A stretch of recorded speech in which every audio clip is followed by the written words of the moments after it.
Hoy básicamente lo que me han pedido que haga para vosotros es dar una charla sobre testing y al principio iba a ser solo para iOS, pero el ponente que tenía que dar la charla de testing en Android tenía un compromiso y al final pues dijimos, ¿por qué no vamos a hacernos un 2x1?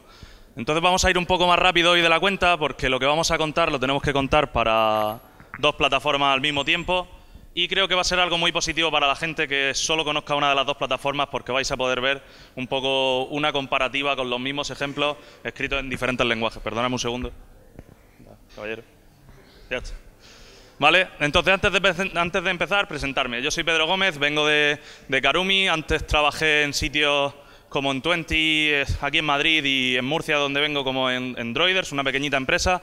Y en Karumi lo que hago es, como decía Jorge, consultoría para terceros, formación, y al final yo creo que lo que nos diferencia del resto de consultoras es que el objetivo de Karumi como empresa es desarrollar proyectos relacionados con el mundo del software, pero con un grado de calidad bastante alto, ¿vale? Un proyecto donde el desarrollo desde el punto de vista de la calidad es uno de los ejes centrales y también la honestidad con el cliente a la hora de abordar un proyecto, ya sea un desarrollo completo de una aplicación como formación para equipos. Trabajo con 4 bestias de la programación como son Sergio Gutiérrez, Alberto Grajera, Jorge Barroso y David Mendolia. Estoy seguro de que si asistís a eventos regularmente conoceréis como mínimo a uno de ellos y aunque hoy soy yo el que está aquí, esta charla viene un poco de la experiencia que hemos ganado todos. Y bueno, como antes decía Diego, una de las labores que tenemos como ingenieros es resolver un problema. Y yo hoy os planteo 3, que son los 3 problemas que se encuentra un ingeniero cuando ya tiene una aplicación o cuando empieza a escribir software o lleva bastante tiempo en el mundo de la ingeniería del software y de repente tiene que comenzar a escribir test. ¿Cuántos de vosotros de forma profesional escribís test todos los días? Vale, muy poquita gente. Vale, muy poquita gente. Para aquellos que no tengan ni idea de lo que es un test, al final los tests no vienen a ser más que software que prueban que vuestro software está funcionando de forma automática. Y hoy lo que vamos a ver es eso. Hoy vamos a hablar de cómo puedo escribir test para una aplicación de Android, para una aplicación de iOS, y lo vamos a ver desde 3 puntos de vista muy diferentes, intentando resolver 3 problemas muy concretos, ¿vale? Los problemas son ¿qué tengo que testar y cómo? Cuando empecéis a escribir test, uno de los problemas que os vais a encontrar es que no tenéis ni idea, básicamente como me pasó a mí, como le pasa a todo el mundo, de qué es lo que tengo que probar. Porque habéis ido a una charla sobre testing que se ha dado en una conferencia generalista y ha llegado un tío y ha dicho vamos a hacer test unitarios y comprueba que 1 más 1 son 2 y el test funciona. Guay, pero vuestras aplicaciones no hacen eso.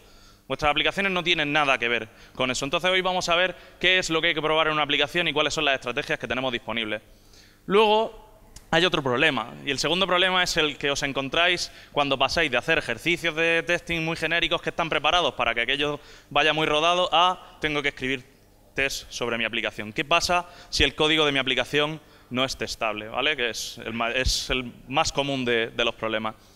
Y el tercero es el problema que os vais a encontrar cuando ya paséis por una fase en la que lleváis mucho tiempo escribiendo test o bastante tiempo escribiendo test y de repente os dais cuenta de una verdad como un templo que es solo porque mis tests están pasando en integración continua o no, eso no quiere decir que mi software funcione. Podemos tener falsos positivos como una catedral. Y es un problemón porque al final la idea de escribir test automáticos es tener una entidad que sea completamente objetiva y lo suficientemente rápida como para decirte si esto funciona o no, si vuestro software funciona o no. Y no es como cuando tienes una empresa que te hace QA manual que te dice, bueno, la aplicación funciona. No, si funciona, funciona y si no funciona, no funciona. Vuestros test deberían ser objetivos o en terminología relacionada con testing deberían ser deterministas. Pero si vuestros test no están bien escritos, esto tiene un problema y es que básicamente vuestros test pueden pasar y vuestra aplicación no tiene por qué estar funcionando. Os pongo un ejemplo muy sencillo que ocurrió, por ejemplo, cuando yo estaba trabajando en 20. Cuando yo trabajaba en 20 había una suite de test gigante. Se ejecutaban muchísimos tests, muchísimos. Pero luego había veces que arrancaban la aplicación y crasheaban el segundo cero. ¿Por qué? Porque se ofuscaba la aplicación y combinado con una serie de herramientas de inyección de dependencias que no soportaban ofuscación correctamente, eso podía hacer que vuestra aplicación crasheara. ¿Por qué pasaba eso? ¿Por qué teníamos ese falso positivo? Porque los tests no estaban bien planteados. Si hay una restricción muy importante en vuestro software, tiene que aparecer también en vuestro test porque al final forma parte del día a día. Pero bueno, ¿alguna conclusión? ¿Estamos haciendo algo mal? si dedicamos tiempo de nuestra vida como ingenieros a escribir test, que deberían ser completamente honestos, completamente fiables y decirnos si nuestro software funciona o no, y no lo conseguimos. Por lo tanto, necesitamos una solución. Y hoy es lo que vamos a ver. La solución pasa por dos partes principales. La primera es escribir código testable, ¿vale? Ahora veremos unos cuantos tips. Y la segunda es lo que nosotros llamamos una pipeline de desarrollo de test. Vamos por el principio. ¿Qué es lo que necesito para escribir código testable? Aquellos que empecéis a escribir test os daréis cuenta y aquellos que ya llevéis mucho tiempo lo tendréis muy interiorizado. Pero básicamente lo que necesito es un software bien escrito, ¿vale? Y cuando empezáis a leer cosas de cómo escribo el código para que sea testable, cómo escribo software bien, vais a encontraros de frente con una palabra que se llama arquitectura, ¿vale?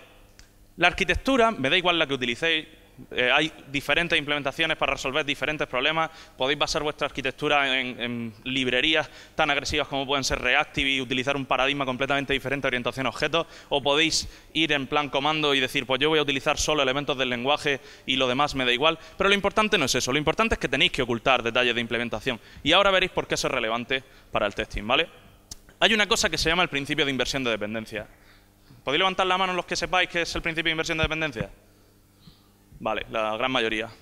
El principio de inversión de dependencias, para aquellos que no lo sepan, forma parte de una palabra que se compone a partir de otros 4 principios, que es esta palabra que aparece aquí, solid, que la escucharéis muchísimo porque está muy de moda desde hace muchísimo tiempo, ¿vale?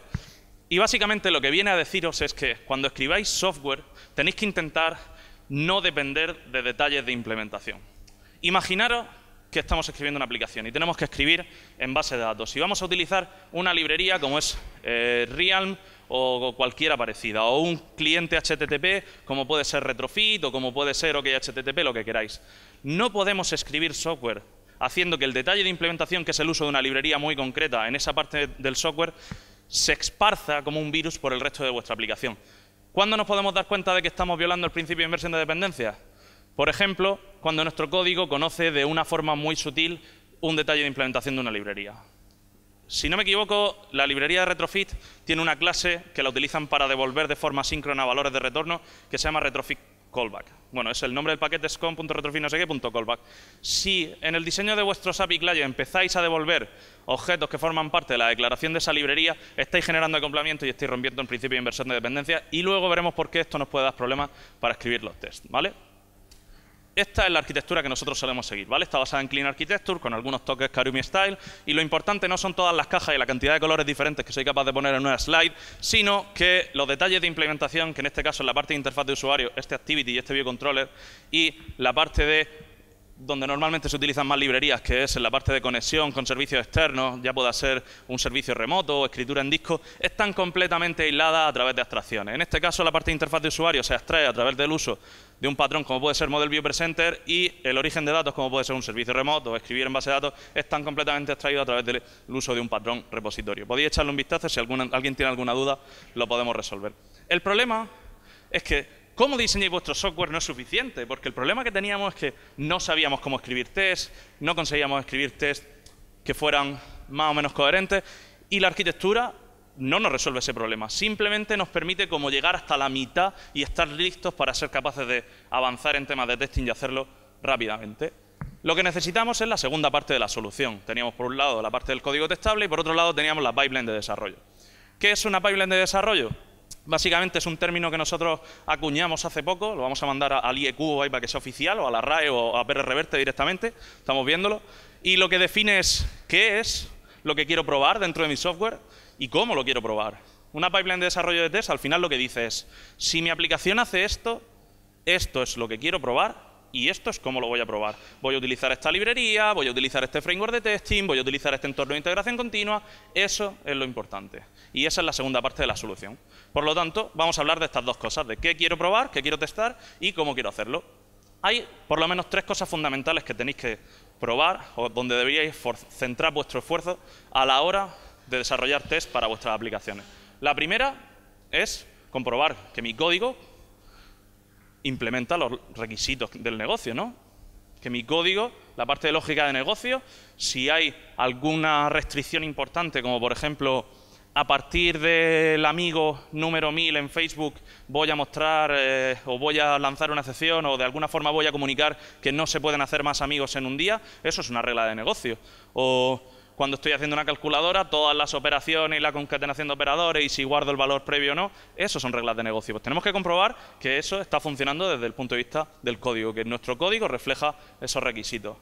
La segunda es una parte muy importante. El 90% de las aplicaciones que se desarrollan a día de hoy consumen JSON de un servicio externo. Tenemos que probar que el JSON que estamos consumiendo, las requests que estamos mandando, las response que estamos recibiendo, están evolucionando el estado de nuestro software de la forma correcta. Porque al final lo que estamos haciendo es implementar un protocolo y tenemos que ser conscientes de que lo estamos implementando bien o mal. Necesitamos testing automático que nos indique si estamos hablando bien con ese third party que puede ser un servicio remoto. La tercera, y no por ello la menos importante, es comprobar que la aplicación está mostrando al usuario los mensajes de feedback adecuados. Si hace pull to refresh y no tiene conexión, se le muestra un mensaje. Si intenta hacer login y las credenciales no son válidas, se le muestra un mensaje. O si intenta hacer login y las credenciales son válidas, navega hacia la siguiente pantalla. En otras palabras, lo que quiero es probar mi lógica de negocio de forma independiente a ningún framework o ninguna librería o ningún mecanismo de delivery de lo que sea. Lo que quiero es probar que mi negocio implementado con las mínimas dependencias posibles está funcionando correctamente y hacerlo de una forma muy rápida, además. Quiero probar que la integración con la API es correcta, que parseo JSON correctamente, que mando las requests con las cabeceras adecuadas, que mando las requests con el body adecuado, con el verbo HTTP adecuado, y luego quiero probar la interfaz de usuario de nuestra aplicación. Estos 3 puntos son los que definen el qué es lo que quiero probar, y lo que vamos a ver ahora es cómo podemos hacerlo, cuáles son algunas de las estrategias que tenemos disponibles. ¿Vale? Va a ser un poco complicado porque voy a contarlo para Android y para iOS y vamos a empezar siempre por Android porque seguramente haya más programadores de Android y los de iOS van un poquito después, ¿vale? Pero por cada uno de los puntos que quiero probar o que queremos probar, vamos a verlo en las dos plataformas, ¿vale? Lo primero que queríamos ver es comprobar que el código cumple los requisitos del negocio, ¿vale? Para ello, lo que vamos a hacer es utilizar una estrategia muy sencilla, que es escribir test unitarios. Pero para ser capaces de escribir test unitarios, necesitamos de alguna forma abstraer esos detalles de implementación, porque si no nos vamos a encontrar restricciones bastante serias. Por ejemplo, en el caso de iOS es menos común, pero en el caso de Android no podrías escribir un test unitario dependiendo de una parte de tu software que utiliza la interfaz de JNI para hablar con el sistema operativo a través de código en C, etc, etc. Porque vuestros test unitarios en el entorno de Android se van a lanzar encima de la máquina virtual de Java de vuestro portátil y no en vuestro dispositivo. Sin embargo, en iOS esto no ocurre, porque vuestros tests, aunque sean unitarios, se lanzan sobre el dispositivo, sobre un simulador o sobre un dispositivo real. Y no hay otra forma de hacerlo, por lo tanto, podríamos decir, aunque suene un poco raro, que en iOS no existen los tests unitarios como tal, porque dependen completamente del framework en el que se encuentran, ¿vale? Pero bueno, lo que queremos hacer al fin y al cabo es quiero probar que la lógica de negocio funciona correctamente. Y lo que vamos a hacer es 2 cosas muy importantes. Lo primero es utilizar el principio de inversión de dependencias para todas aquellas partes de mi aplicación que dependan de librerías o queramos abstraer su implementación para ser capaces de simular diferentes comportamientos. Los vamos a reemplazar con una cosa que se llaman test doubles. ¿Podéis levantar la mano si sabéis lo que son los test doubles? Vale, los test double no es más que código preconfigurado de alguna forma, ya sea a través de una librería de mocking o a través de tus manitas en el caso de Swift, para simular comportamiento. Imaginaros que tengo la clase A que devuelve en un método foo un entero. Y yo programo esta clase para que siempre devuelva un 1. Utilizando una librería de mocking o utilizando un test double, podría hacer cosas como, por ejemplo, cambiar ese segmento de código, no exactamente cambiarlo así, pero para que lo entendáis rápido, para que en lugar de que siempre devuelva un 1, devuelva el valor que yo quiera, o lance una excepción, o comprobar que se ha llamado, o comprobar que se ha llamado 5 veces. Eso es lo que vamos a hacer, ¿vale? Vamos a ver algo de código. En el caso de Android, os voy a enseñar, bueno, en el caso de iOS también, os voy a enseñar código relacionado con un emulador de Game Boy que desarrollé hace poco, ¿vale? Que lo tengo a medio y que es open source, como decía Diego, que forma ya parte de la comunidad, ¿no? Que cualquiera puede contribuir si quiere y echarme un capote a terminarlo. Básicamente este test que tenéis aquí es un test relacionado con la Memory Management Unit de un emulador de Game Boy. La unidad de manejo de memoria al final es un array, ¿vale? Es un array, lo que pasa que en lugar de leer en una única posición de forma aleatoria, con un acceso aleatorio, podemos leer en una posición o podemos leer 2 posiciones consecutivas. Y luego tiene una serie de cosas un poco más curiosas, pero que no son relevantes. Por lo tanto, ¿qué es lo que quiero probar aquí? Lo que quiero probar es que, dado que tengo una unidad de manejo de memoria, cuando la inicializo, por defecto está llena de ceros. Bien. Lo que estoy haciendo es comprobar que el estado del software es consistente en el momento de su inicialización. Luego quiero probar algo un poco más complejo, que es, dado que escribo un byte en cualquier dirección de memoria, si la reseteo, si reinicio esa unidad de manejo de memoria, sigue estando llena de ceros. Bien, tiene sentido. Son mis requisitos de negocio. Son los requisitos de negocio del software que yo estoy implementando, que en este caso no es más que una emulación de una parte concreta del hardware de una Game Boy. El tercer test es un poquito más complicado, pero aún así se lee bastante bien. Lo que dice es, dado que tengo una unidad de manejo de memoria, si en una posición escribo el byte FA y en una posición consecutiva con un desplazamiento de 1 escribo el byte FB, cuando leo una palabra en lugar de un byte utilizando la primera dirección, obtengo este valor que es FB, FA, la concatenación de los 2 bytes anteriores. ¿Vale? Sencillo. Estoy comprobando que mi software implementa los requisitos de mi negocio, que en este caso es cómo funciona una unidad de manejo de memoria. Pero voy a poneros un caso un poco más complejo para que veáis y os deis cuenta de una cosa muy curiosa. Cuando vayáis a charlas de testing, una de las cosas que os va a pasar es que todos los speakers van a hacer ejemplos súper sencillos. Todos los speakers van a coger el típico problema de la sucesión de Fibonacci o una multiplicación, algo relacionado con algoritmia cuyo valor esté en entrada y salida. Normalmente esos algoritmos podrían ser incluso métodos estáticos que, dado un parámetro, siempre devuelve el mismo valor de salida. Son funciones puras. El problema es que vuestro software no son funciones puras. Podéis intentar programarlo como funciones puras utilizando una serie de patrones, utilizando programación funcional y lo que queráis, pero vuestro software está basado en una cosa que es fundamental y que si no, no funcionaría, que es un side effect. Y un side effect quiere decir que yo puedo invocar un método y eso por debajo está alterando el estado de la base de datos. Está mandando una request HTTP, está mostrando algo por pantalla. Vuestro software está haciendo algo. Si todo el software que hiciéramos son como los ejemplos que ponen los speakers que hablan de testing, haríamos calculadoras que no hacen prácticamente demasiado, ¿vale? Y hoy lo que vengo a enseñaros un poco con esto, o con este test en concreto, es un poco ir en contra de lo que nos dicen algunos de estos speakers, ¿vale? O algunos de estos ejemplos. Normalmente, cuando empezáis a escribir test unitarios, la mayoría de ellos os dirán escribir una clase de test por cada una de las clases que tengáis. Esto no tiene sentido. Esto no tiene sentido porque muchas de vuestras clases son detalles de implementación y si hacéis esto vais a acabar testando detalles de implementación y veréis además que se nota muy fácil porque todos vuestros tests estarán llenos de llamadas a verify. Cuando renombráis parte de vuestro código de producción, enseguida vuestros tests se os rompen, o cuando cambiáis algo, vuestros tests se os rompen porque no están bien escritos. Yo lo que os propongo es que utilicemos una técnica diferente. Una técnica en la que miramos nuestro software como un componente y cuando queremos escribir un test, intentamos escribir el test de este componente y no de una sola clase. Si tenemos que escribir un test de 200 clases, no pasa nada. Aquí os pongo un ejemplo, ¿vale?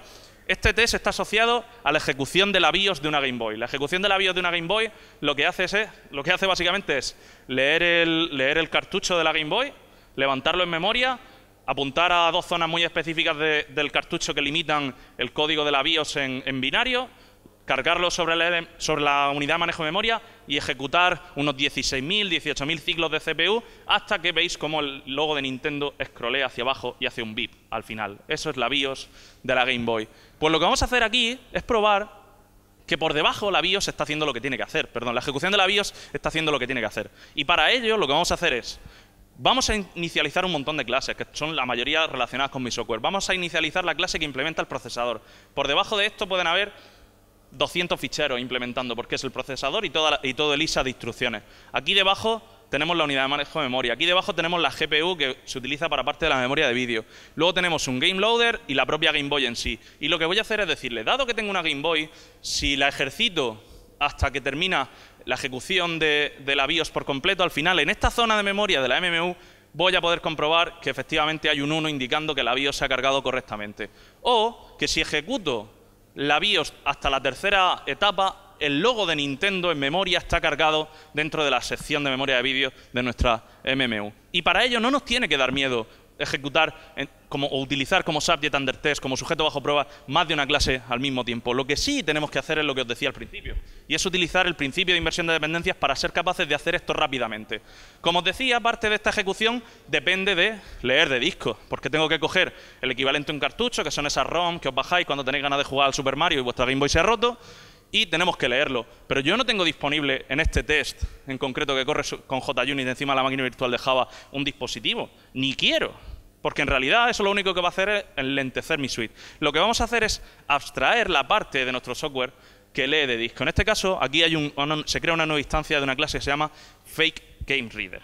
Este Fake Game Reader es un test double de una abstracción que se llama Game Reader, que lo que hace es que va al sistema operativo y le dice, dame el fichero en la URI, la que sea, ¿vale? En este caso, esta implementación lo que va a hacer es leer de un fichero que está guardado dentro de los recursos de mis tests, ¿vale? Dentro del directorio de los recursos, con lo cual yo puedo poner ahí todos los ficheros que yo quiera y no necesito un emulador, que previamente alguien se haya descargado una ROM, que la tenga en una situación concreta. Voy a ganar mucha velocidad a la hora del desarrollo. La infraestructura necesaria básicamente es código testable y el uso de librerías de mocking. Aquí veis que estas anotaciones de @mock, bueno, más que librerías de mocking, del uso de testable, ¿vale? En el caso de Java, estas anotaciones de @mock lo que nos hace es que utilizando una API de Java que se llama Procedinámico, crean un grapper encima de esta clase que os permite configurar todos los valores de retorno, lanzar excepciones, verificar llamadas, incluso hacer verificaciones de llamadas en orden. Luego veremos cómo se llama la librería. En el caso de iOS tenemos lo mismo, pero como veis el código, gracias a Swift, es un poquito más bonito. Hace exactamente lo mismo, inicializa una unidad de manejo de memoria y comprueba que está llena de ceros. Inicializa una unidad de manejo de memoria, escribe un byte y aquí falta una llamada reset, pero si metes una llamada reset aquí, este test fallaría. Comprobaría que está llena de ceros. O que si escribes 2 bytes, cuando lo lee como una palabra, efectivamente lo lee como FBFA. Y en el caso de la inicialización tenemos exactamente lo mismo. ¿Cuál sería la diferencia a la hora de pensar en un test unitarios en Android y en iOS? Que como os decía, todos los tests en iOS corren encima del simulador. Por lo tanto, este fake game reader solo sería relevante para nosotros a la hora de decidir cuál es el archivo que quiero cargar. Podríamos hacer un test que efectivamente escribiera en una sección de disco concreta. Se podrían hacer muchas cosas, pero en realidad no hay grandes diferencias. La mayor de las diferencias quizá sea esta. El problema de los mocks. ¿Qué pasa en Swift? Vale, Swift es un lenguaje muy nuevo, ¿vale? No sé cuánto tiempo lleva en el mercado, no sé, un par de años, 3, no llegará. Incluso le ha dado tiempo a hacer los open source. El problema es que está intentando competir en un campo en el que Java le saca años de ventaja. Le saca años de ventaja porque yo puedo coger, anotar una property de un test y hacer con ella lo que quiera. Simular valores de retorno, lanzar excepciones, meter un timeout, puedo hacer casi lo que quiera. Pero en Swift el lenguaje todavía no es tan potente. Los elementos de reflexión y de introspección del lenguaje no nos permiten hacer esto en Swift. Por lo tanto, lo que tenemos que hacer es toda esa configuración de los test doubles, hacerla a mano. Si os fijáis, imaginaros que tenemos una clase que nos permite hacer el login dentro de nuestra aplicación. Lo que hemos hecho ha sido crear una clase que se llama mockLogin, también se podría llamar testDouble login, que tiene una serie de atributos que son configurables desde fuera, como el email, el password, o si ha habido algún error. Sobreescribimos el constructor para que sea fácil de inicializar, y dentro del método que hace login en la clase original, lo que estamos haciendo es un override sin llamar a super. Estamos reemplazando el comportamiento de esa clase por el que nosotros queramos y comprobamos, ¿vale? Si cuando alguien nos llama hay un error configurado, devuelvo sobre la promesa que tengo en el valor de retorno, que está aquí, que hay un error y este es el error. Si no, devuelvo que todo ha ido OK, completo la promesa y daríamos el login como satisfecho. Además, nos vamos a guardar el email con el que se ha invocado este método y el password con el que se ha invocado este método, por si alguien quiere preguntar luego con qué email y con qué contraseña se ha preguntado. Pero bueno, como veis, a nivel unitario no hay más que a nivel filosófico demasiadas cuestiones, pero el resultado es lo importante. El resultado es que, gracias al uso del principio de inversión de dependencia y de planificar el diseño de nuestros tests, utilizando un scope a veces un poquito más grande de lo que nos recomendaría la gente que empieza a escribir test, somos capaces de testar la lógica de negocio independientemente de cualquier framework, de cualquier librería. Podemos abstraernos donde queramos, podemos introducir test double de los puntos que queramos que nos interesen de nuestro software y simular diferentes estados, como que no hay red cuando voy a hacer login, o como que ha habido un fallo a la hora de leer del fichero al cargar la ROM de la Game Boy.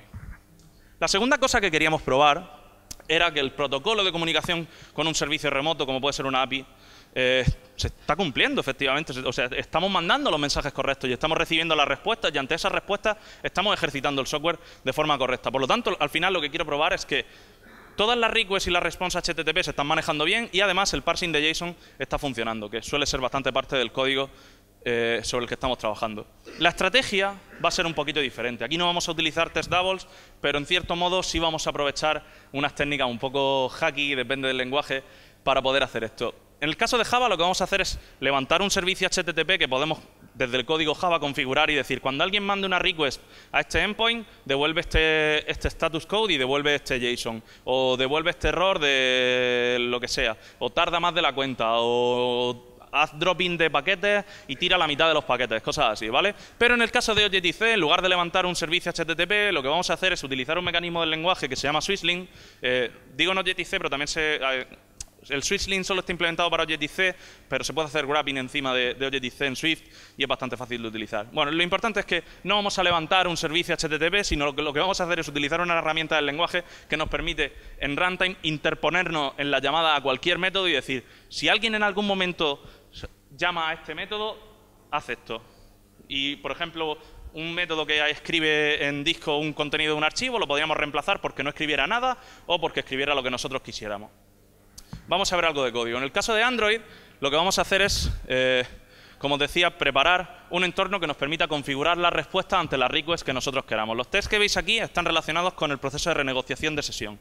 Cuando un usuario adquiere un token de sesión de una API, ese token de sesión normalmente caduca al cierto tiempo y tenemos que ser capaces de renegociar sesión para obtener un nuevo token y así no deslogar al usuario cada 2, 3 horas o una semana o el tiempo que tengáis configurado. Por lo tanto, lo que vamos a hacer es, ¿vale? Vamos a probar que, efectivamente, si después del proceso de renegociación de sesión todo ha ido bien, el usuario, cuando le pregunto a mi API Client si el usuario está logado todavía, me tiene que decir que sí, y si el proceso de renegociación de sesión ha ido bien, cuando se lance una nueva request, en los headers de esa nueva request tiene que ir el nuevo session token.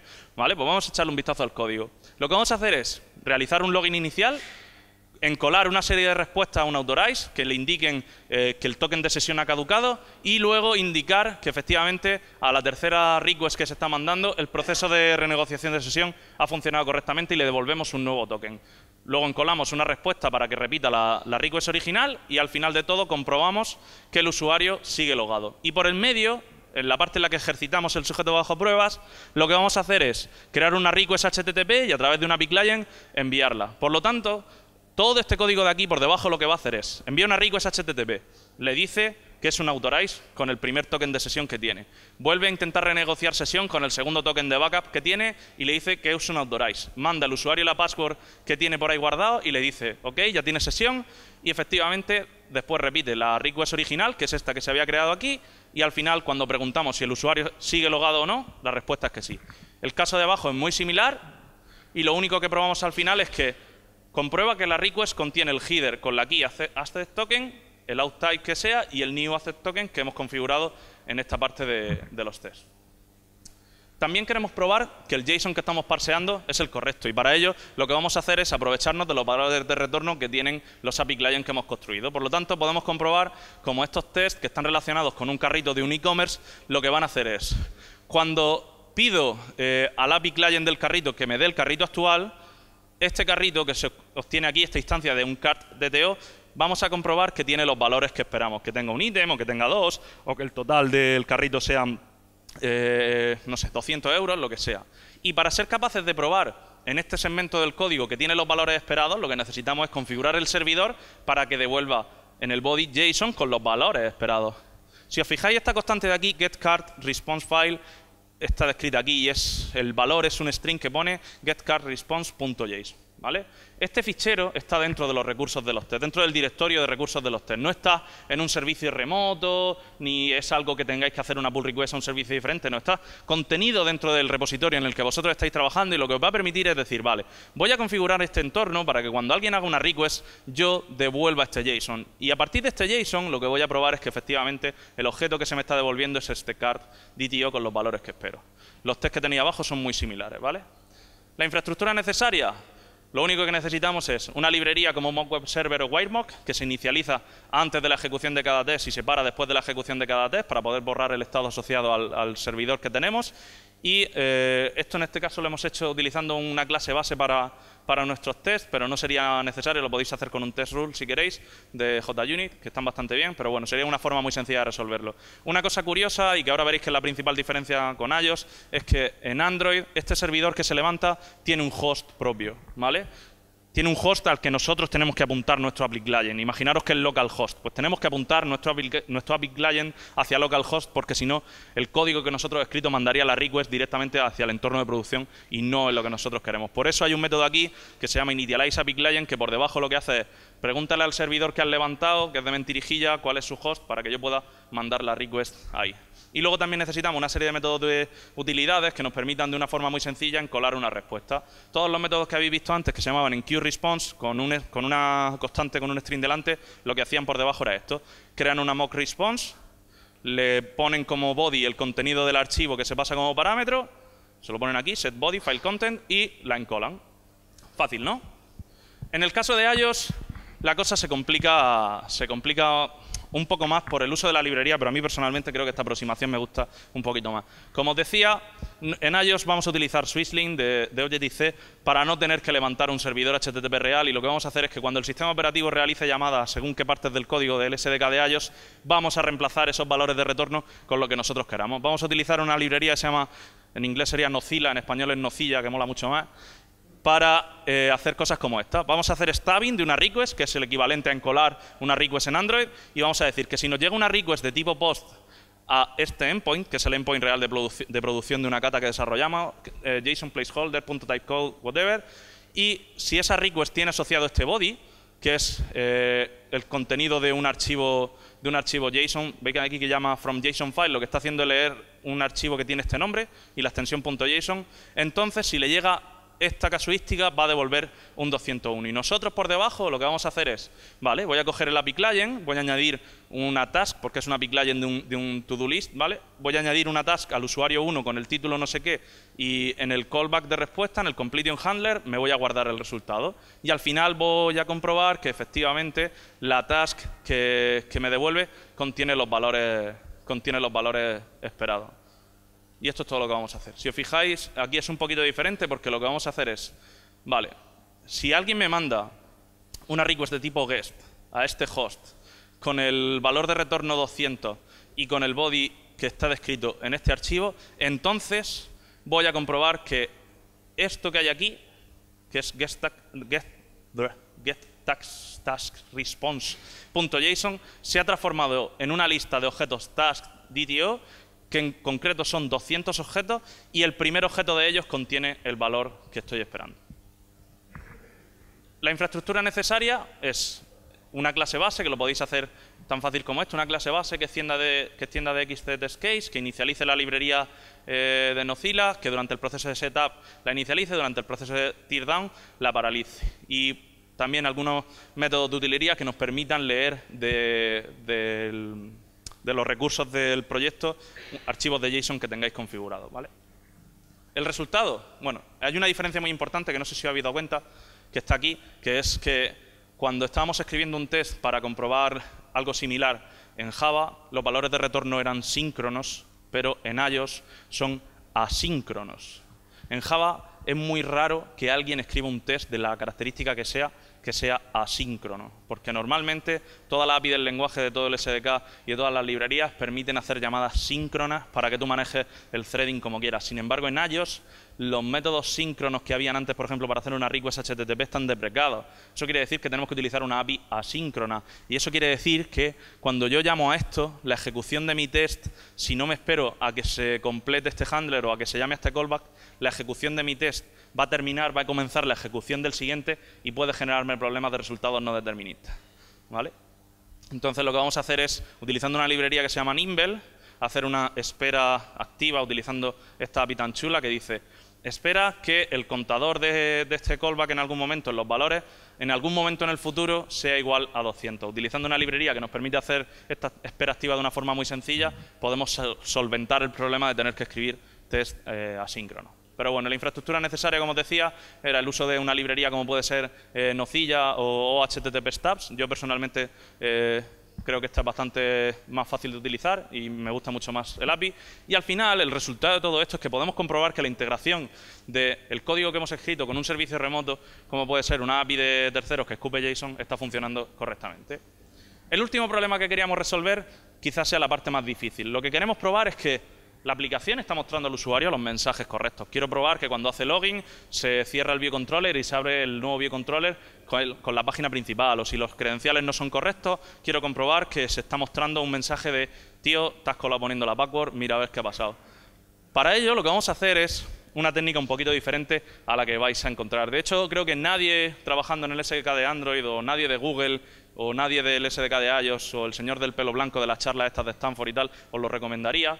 Lo que vamos a hacer es utilizar un framework de test de UI y el uso de el principio de inversión de dependencia en Android a través de un inyector y en iOS a través de nuestras manitas para reemplazar parte del código de producción y ser capaces de tener la aplicación bajo control completamente sin que estos test de interfaz de usuario salgan a la red o escriban en disco o hagan cualquier cosa. Es un poco hacky, ¿vale? Vamos a ver, bueno, un poco hacky, está bastante bien. Vamos a ver qué es lo que tenemos que hacer. Esta cantidad de código elegible es por la verbosidad de Java y las librerías que a veces tenemos que utilizar, pero básicamente lo importante, independientemente del código que pongan en los tests, es esto de aquí abajo. Si os fijáis, los tests son muy parecidos a los que teníamos antes. Tenemos un método given que describe el escenario. Dado que no hay superhéroes, son tests relacionados con una aplicación de superhéroes chorra que hicimos para la formación con los clientes y demás.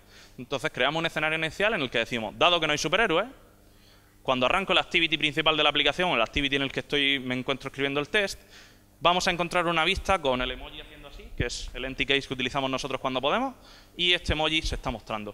¿Cómo somos capaces de hacer esto? ¿Cómo somos capaces de coger y de preparar esas llamadas de red que en teoría iban a salir a la red pero al final no salen? O esa posible lectura de un archivo de JSON que tenga la aplicación porque siempre va a tener la misma información. No lo hace. Vamos a aprovechar el uso de un inyector de dependencia para ser capaces de decir, vale, antes de que arranque el activity que tengo, que el activity para los de iOS es como los view controllers, voy a decirle, cuando alguien te pida una instancia de este segmento de código que devuelve superhéroes, en lugar de devolverle el código real de producción, le vas a devolver este test double, que es básicamente una configuración de un mock que hemos hecho, y eso me va a permitir decir, vale, cuando alguien llame este método, lanzo una excepción diciendo que no hay conexión, o le devuelvo que hay 0 superhéroes, o le devuelvo que hay 2000 superhéroes, de los cuales solo 5 son Avengers, y lo vamos a hacer gracias a un inyector de dependencias que se llama Dagger y una librería que se llama Dagger Mock Rule, que lo que hace es que lee todas las properties de este test o todos los atributos de este test que están anotados con @mock y configura él solito el inyector de dependencias reemplazando esos segmentos de código de producción por vuestros mocks. Conozco personalmente a Fabio, que es el chico que hizo esta librería, y le di un abrazo cuando lo vi porque la verdad que está muy bien. Y luego entenderéis por qué está muy bien. Vale, vamos a ver algunos tests para que entendáis que además las aserciones que queremos hacer tienen que ser desde el punto de vista del usuario, tanto las aserciones como los toques que queremos hacer en pantalla. Cuando escribáis un test de UI, lo que queremos hacer es desacoplarnos por completo a la implementación de nuestro software y fijarnos en nuestro software como una caja negra, al menos todo lo que podamos, para decir, lo que estoy mostrando es esto y el usuario debería ver esto. Por lo tanto, si hacemos un test que dice, si no hay superhéroe, se muestra el empty case, lo que tenemos que comprobar es que se muestra el texto con el emoji de ¿qué ha pasado aquí? O que si hacemos un test que comprueba que dado que hay un número random de superhéroes, un número cualquiera de superhéroes, la vista del empty case no se está mostrando porque se muestra la lista, se oculta. O que en el caso en el que termina la carga de los superhéroes, el progress bar se esconde. El progress bar que indica que me lo estoy trayendo se esconde. O algo un poquito más realista, que en el caso de que hayan unos cuantos superhéroes, todos estos superhéroes se muestran en una lista. Este segmento de código de aquí lo que está haciendo es iterar por un recycle view comprobando que efectivamente hay una label que contiene el nombre del superhéroe. Una label, eso es muy de iOS. Hay un text view que contiene el nombre del superhéroe. O un poquito más complejo, que es que dado que hay algunos superhéroes que son Avengers o que todos los superhéroes son Avengers, se muestra una imagen con el logotipo de los Avengers. Comprobamos que hay un image view que tiene el logotipo de los Avengers y que se ve ahí. ¿Vale? Todos estos datos que estamos creando de superhéroes que tenemos bajo nuestro control son los que le vamos a decir a ese test double que devuelva. Le vamos a decir, señor, que te tengo configurado para que cuando te llamen devuelva lo que yo quiera, créame superhéroes uno detrás de otro, que sus nombres sean superhéroe /1, superhéroe /2, todos tengan la misma foto de Superman. Y no, Superman sería un poco troll porque es de DC. Todos tengan la misma foto de alguien de la Marvel como Spider-Man, por ejemplo, y su descripción sea descripción 1 o descripción 2, para que podamos tener esos tests bajo control. La infraestructura necesaria en el caso de Android es el uso de un inyector de dependencias, como puede ser Dagger 2. Aquí tenéis esta clase main component tab bonita, y una librería, ¿dónde está? Y una librería como Dagger Mock que nos permita reemplazar ese código.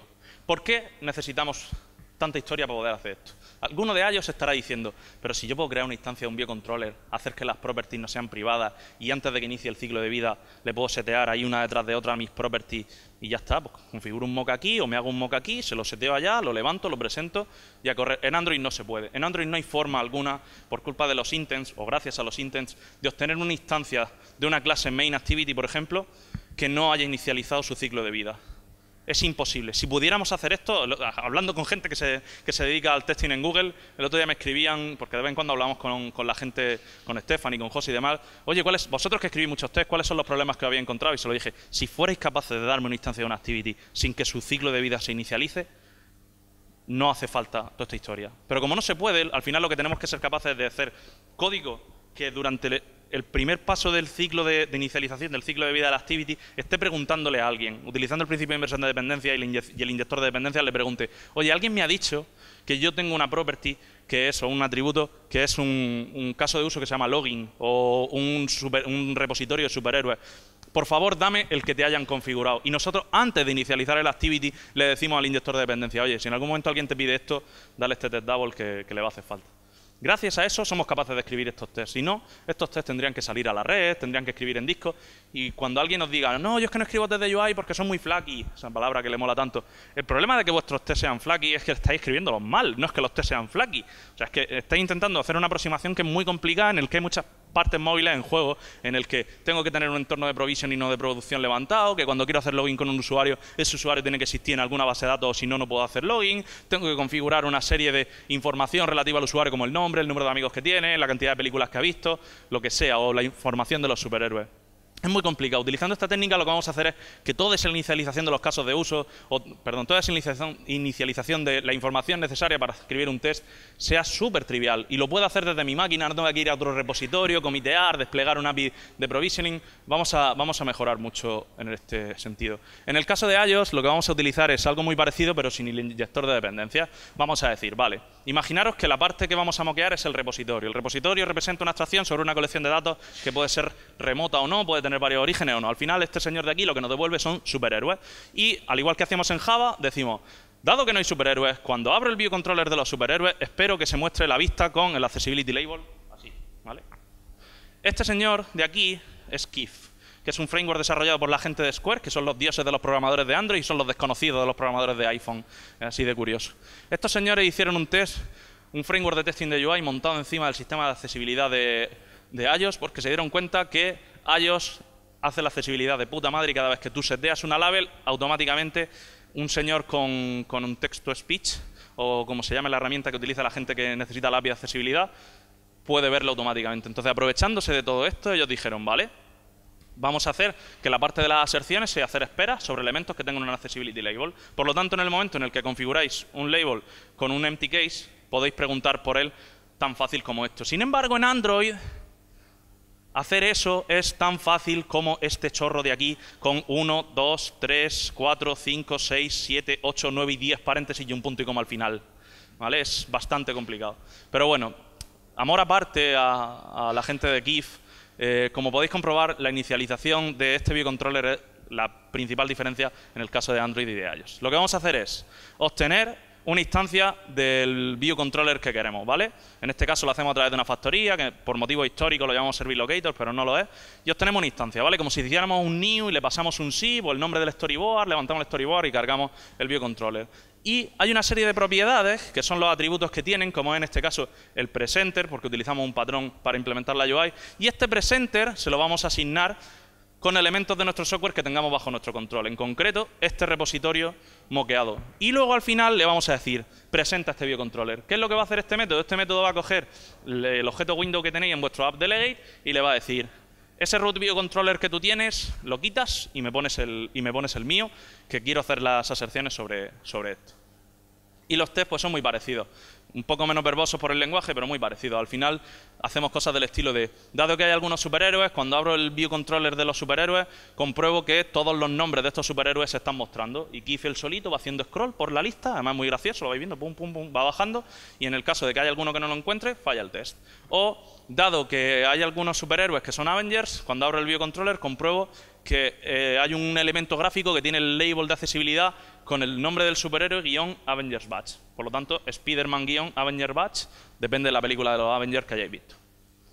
Infraestructura necesaria, una clase base que os permite hacer toda la parte de presentación del biocontroller, que lo único que hace es que tiene un root biocontroller, que es una computed property que acaba leyendo del objeto key window de shared application montado encima de la clase UI application, que permite setearlo cuando hacemos el present y poco más. Durante el teardown dejamos todo como estaba y ya está. Este código no hace falta que hagáis fotos ni cosas de estas porque es público en el GitHub de Karumi, ¿vale? Y la parte de configuración de esos mocks que hemos hecho a mano es exactamente lo mismo. Cuando llamamos a los métodos givenDerar no sé cuántos superhéroes, lo que hacemos es un for por debajo, utilizando un rango del 0 al número de superhéroes, y creamos toda esta información de mentira, al igual que hacíamos antes, que tenemos bajo nuestro control.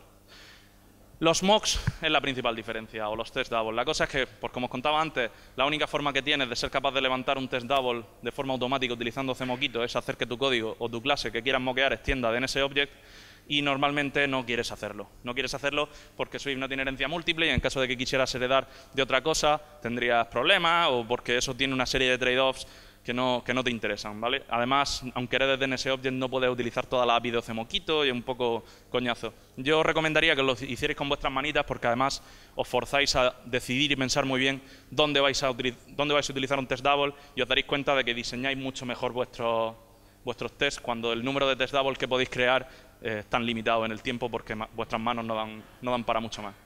El resultado es que ahora podemos escribir test de UI en los que podemos configurar, podemos crear un montón de escenarios iniciales y no necesitamos un servidor de verdad o un servidor de provisioning, o como gente de algunos bancos hace, usuarios de producción a los que mientras que se ejecutan los tests puedes ver la nómina si le ha llegado o no. No voy a decir nombres, ¿vale?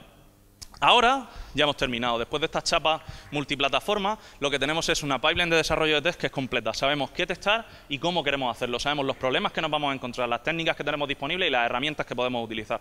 Por lo tanto, cuando escribáis los tests, veréis que es algo confiable. O sea, veréis, qué mal ha quedado eso. Veréis que es algo en lo que podéis confiar, algo en lo que podéis creer y una herramienta muy valiosa para vosotros. Librerías y utilidades, en el caso de Android JUnit como runner, en el caso de iOS XTTest, en el caso de Android para librería de mocking Moquito, para iOS tus manitas. Para temas de API, Mock Web Server o WireMock en Android y Nocilla o HTTP Stubs para iOS. En el caso de TestUI, en Android tenéis Roboelectric, Espresso, Dagger y Robotium o Dagger 2. Y en el caso de iOS, XCTest, tus manitas, Kif y patrones creacionales para simplificar. No me acordaba porque había puesto aquí. Como no tenemos un inyector de dependencias, patrones creacionales para simplificar la creación de objetos de un grafo completo si fuera necesario, ¿vale? Algunas referencias. Escribimos una serie de blog posts relacionados sobre esto, únicamente hablando con Android para no saturar al lector. En total son unos 4 blog posts que tienen el título de esta charla, pero en lugar de For Mobile, For Android, y están en el blog de Karumi. Es todo lo que yo he contado, pero mucho más extendido y sin hablar de iOS. Una cata para practicar arquitectura que os puede venir muy bien a la hora de ver cómo plantear código que sea testable. Tenéis la versión de Android escrita en Java y la versión de iOS escrita en Swift. Una cata para probar cómo hacer test de integración tirando contra una API que implementa un cliente de To-Do al final. En Android escrita en Java y en iOS escrita en Swift. La cata de superhéroes donde habéis visto todos los test de UI, exactamente lo mismo en iOS y en Android. El emulador de Game Boy que está en mi GitHub personal y no en el de la empresa. Y un blog post de Google bastante bueno que se llama Testing State versus Interaction, que la idea es que básicamente planteéis un scope un poco diferente para intentar no testar detalles de implementación y testar comportamiento al final de la ejecución de vuestros tests.